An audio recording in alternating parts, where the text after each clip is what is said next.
Hello, my name is Mikaila Delgado. I'm from Sydney, Australia, and I have hypermobile Ehlers-Danlos syndrome. My mother had her 20-week ultrasound when they discovered that I actually had bilateral club feet. And with that, they knew that that was probably going to be a secondary condition to something, but we weren't really going to know what it was until I was born. When I was born, I had many operations to correct and also correct an overcorrection, which they weren't really sure why I had overcorrected, but I guess that was something that we were going to figure out later.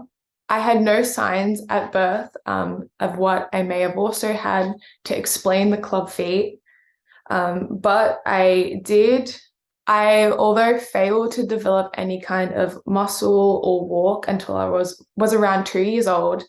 They thought that it may have been muscular dystrophy, but through testing and all that, they figured out that that wasn't it. So we still didn't really understand what it was. Growing up, things happened to me, like I would knock my head and my skin would split open.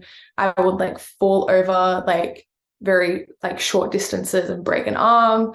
I also bruised really easily. So with all of that, I had many trips to the hospital. And doctors were asking questions like, why is this girl always here? And why are these things always happening? I was then taken to a pediatrician who diagnosed me with Ehlers-Danlos syndrome, and then followed by a geneticist who then diagnosed me with hypermobile Ehlers-Danlos syndrome.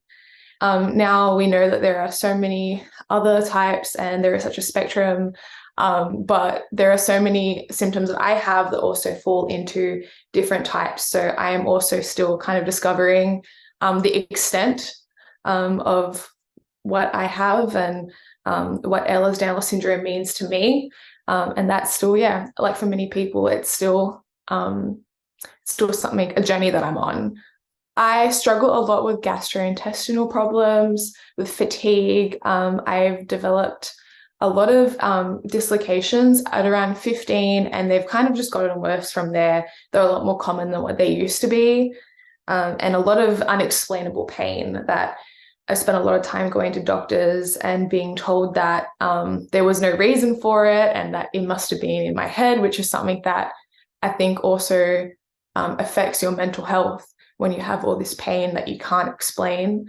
And it can really make you feel very alone and like you're not being able to explain yourself. So those are some things of the challenges that I've encountered with Ehlers-Danlos syndrome. As a child, I wasn't able to be very physical because of all the things that I struggled with. So I started playing music. And when I was in high school, I started a band called Yours Truly, and I've been able to turn that into my main job. And with that, I've started touring the world, and I spent a lot of the year playing shows and traveling.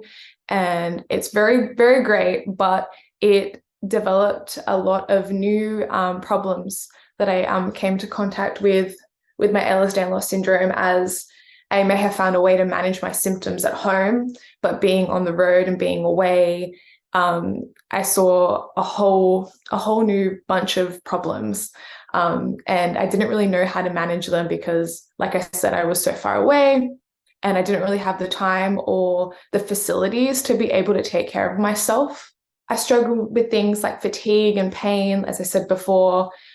Usually on tour, I don't really get to sleep that much. I might get anywhere between 2 to 4 hours a night, and then I've got to be up the next morning, and it can go from being really warm to really cold, that I also find that I really struggle with. And not being able to, I don't know, rest makes it worse. So that's always been a big problem. I've also found that my mental health on tour isn't great because I kind of feel like I can't keep up with everyone else. And I also feel a little bit down about the way that my body is and the fact that I'm always getting sick and that I can't enjoy it like everyone else does. So that's something that I've always really struggled with. I think a real challenge with Ehlers-Danlos syndrome is constantly looking for answers and not being able to get them. As I said before, I feel like a lot of doctors don't really understand the full extent of Ehlers-Danlos syndrome. They've heard of it, but in my personal experience, I've always really wanted somebody to understand how I'm feeling. And I know that that's not easy because everyone is different, but being able to have somebody understand you, I feel like is half the challenge sometimes. With those frustrations, I actually wrote a song called I Can't Feel. And when we released that song, I kind of came out about my struggles with Ehlers-Danlos syndrome, and a lot of community writers and yeah, just people that also had Ehlers-Danlos syndrome kind of started sharing the song and talking about it. And then this community that I didn't really know existed online there, or was just there. I started playing shows, playing this song, and people would come up to me after the show and say they also had Ehlers-Danlos syndrome, speak to me about their experiences, and all of a sudden the people that understood me were there. And that's something that I didn't know was going to impact people so largely, and I didn't know it was going to impact me in the same way. And even just talking about it, having people that I personally knew that I didn't know also had it, was very validating. And it's definitely given me so many new friends and such a great community that I'm very, very grateful for. And I think that's the thing. The more we speak about it, the more people understand it. I find that today, when I speak about EDS, there are people that understand it a lot more than what they may have 5 years ago. Ways that I try to manage my EDS is definitely by resting and sleeping. I feel like that's something that I feel like people will say, and it's so true. Resting is so important. It gives you time to recover. I feel like our bodies are working extra hard to stay active, and it's the amount of power that we need to use to be able to do a simple task is so much more than somebody that doesn't have EDS. So yeah, definitely resting, taking care of your mental health. And something that I like to go by is knowing your limitations and knowing my limitations and being okay with them. Knowing that maybe I can do something tonight, but tomorrow I can't. And that's absolutely fine, because that means the next day I'll be able to do something as well. Even being on top of things by having doctors in different areas of my life. So seeing somebody about my heart and seeing somebody about my gastrointestinal problems, and just knowing that I'm on top of everything, and just making sure that I'm paying attention to all of that also kind of helps me keep a clear conscience about it, and also yeah, be able to be a little bit of a step ahead.